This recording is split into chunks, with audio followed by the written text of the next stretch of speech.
We had a client that we worked with, and she was really struggling with profitability. She kept raising tuition. She actually did 3 tuition increases within a 15-month cycle, and she still could not catch up.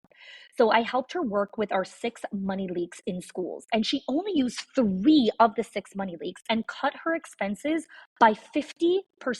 50. She did not fire anyone. She did not slash any of her programs, and she did not work more hours. Again, the 6 money leaks are not hacks or spreadsheets. These are patterns. They are small decisions that feel so normal that your school does, but they quietly drain your school's profit.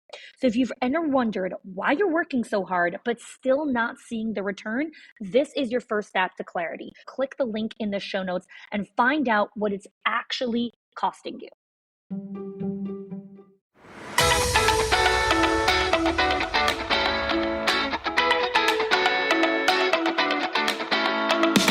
Welcome to the Schools of Excellence podcast, where we transform everyday leadership struggles into powerful legacies that impact generations. I'm your host, Chani Wilshansky, a 20-year veteran of school leadership who has helped hundreds of school leaders achieve what many thought was impossible through our signature programs, School Leadership HQ and Enrollment Engine. With our battle-tested frameworks and blueprints, leaders have achieved 90% parent retention, 50% less staff turnover, 15% improved profit margins, and increased enrollment by 25%. My mission is simple: to revolutionize school leadership by elevating the skills, the habits, and mindset of passionate leaders ready to create lasting change. Join me as we build your legacy of excellence, one transformative conversation at a time.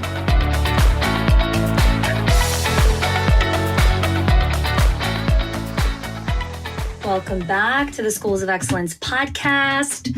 Last week, we started a special series and we spoke about the Great Enrollment Awakening.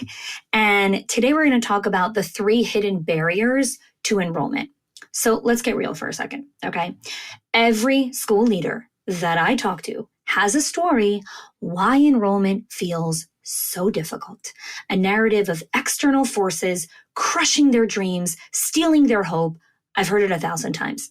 Free pre-K is killing us. We lost our grant funding. Our city keeps changing the rules. The minimum wage keeps increasing. It's destroying our margins. Parents only care about price right now.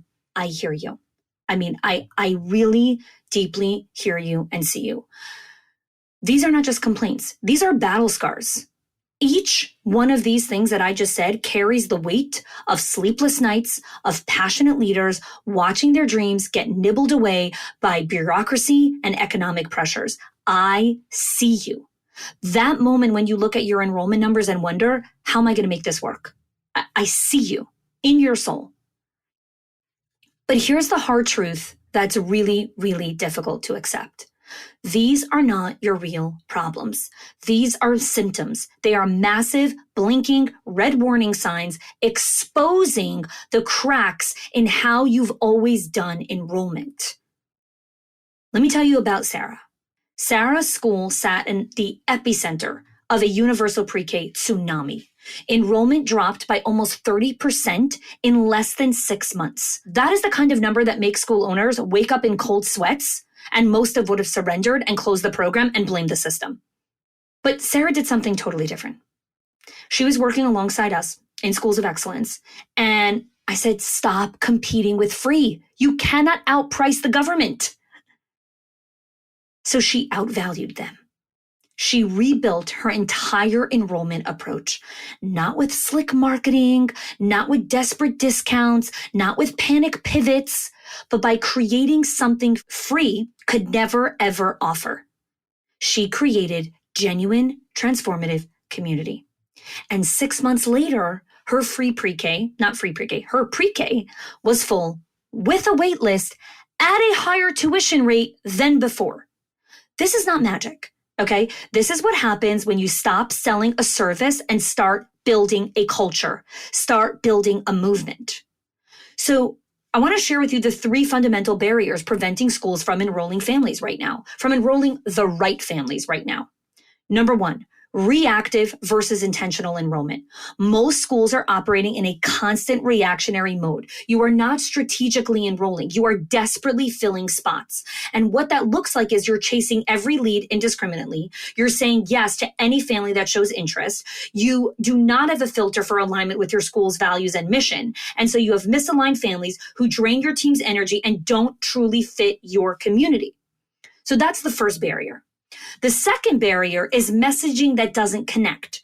Your current messaging is generic, probably interchangeable with any other school. I've done so many tests on this. And if you follow me on social media, you've probably seen my posts and different things that I've written about schools that I did this experiment where I looked at over 30 different school websites and literally everyone said the exact same thing.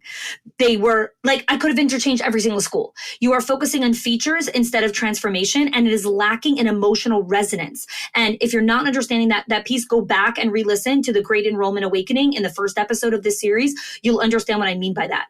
Parents aren't looking for a list of programs. They are seeking a community that understands their deepest hopes and desires for their children.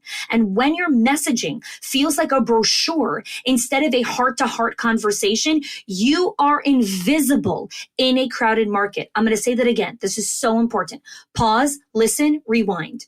When your messaging feels like a brochure instead of a heart-to-heart conversation, you will be invisible in a crowded market. Number 3. Third barrier preventing your school from enrolling the right families. No enrollment ecosystem. Most schools are treating enrollment as a linear process. Inquiry to tour to registration. Enrollment is an ecosystem. It is about creating touch points throughout the entire journey that build relationships. It's about nurturing potential families before they even tour. It is about developing a community before someone becomes a customer. It is knowing all the different tiers of your leads and knowing how to nurture your lead pipeline. This is not tactical issues. These are fundamental mindset shifts. Fundamental.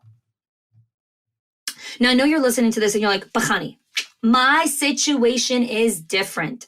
I know. Everyone wants to be a special snowflake, but is your situation different, or are you comfortable in your familiar suffering? Is your situation different, or are you comfortable in your familiar suffering? Here's the bottom line of humanity. We adjust when regulations change. We adapt when costs rise. We pivot when the market shifts. But your enrollment approach is stuck and frozen and repeating the same strategies, expecting different results. What if, and just sit with this for a moment.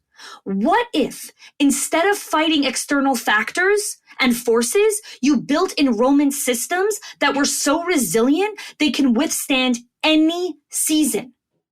What if instead of competing on price, you created value that no one could replicate? What if instead of fearing change, you became the architect of change? This isn't about ignoring real challenges. This is about building something so fundamentally powerful that it challenges, that it's so beyond powerful that all of the excuses that you give, they're like footnotes in your success story. So I want to pause here for a moment, because the question I have for you is, what are you going to do about it? This is not another podcast to passively consume. You have two choices. Continue doing what you've always done. Keep fighting those external battles. Keep feeling frustrated. Keep watching your enrollment struggle. Or you can choose different. You can be bold. You can build an enrollment approach that is so compelling that challenges become opportunities. This is not about having a perfect strategy. There is no perfect strategy. There is strategy 2.0 and strategy 5.0 and then strategy 5.6.0. This is about taking one intentional step, one conversation, one moment of reimagining what is possible. You get to decide how you're going to build your enrollment engine. And in the next episode, I'm going to show you exactly how to start this transformation. Thanks for joining me. If you are loving the Schools of Excellence podcast and have gotten any value out of it for your school, I would love if you can do two things for me. 1, subscribe to the show so you never miss an episode. And 2, can you please leave us a review? Reviews help other school leaders know that this is the place to learn how to build a school of excellence. And I would be so grateful if you can do that for us. Your help and support makes this show to be able to be listened by the thousands of other school leaders all around the world. Thanks so much for listening, for giving us your time and attention each and every week. And I appreciate that you have joined us.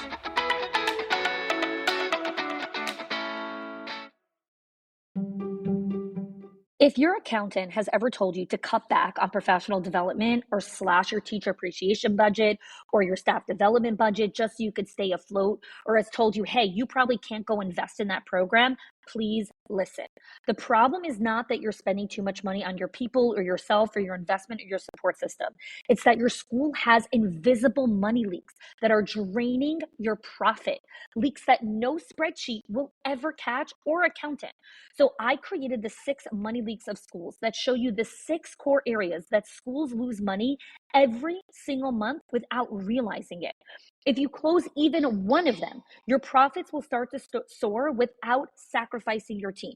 Go get it now and stop blaming the things that are actually building your school.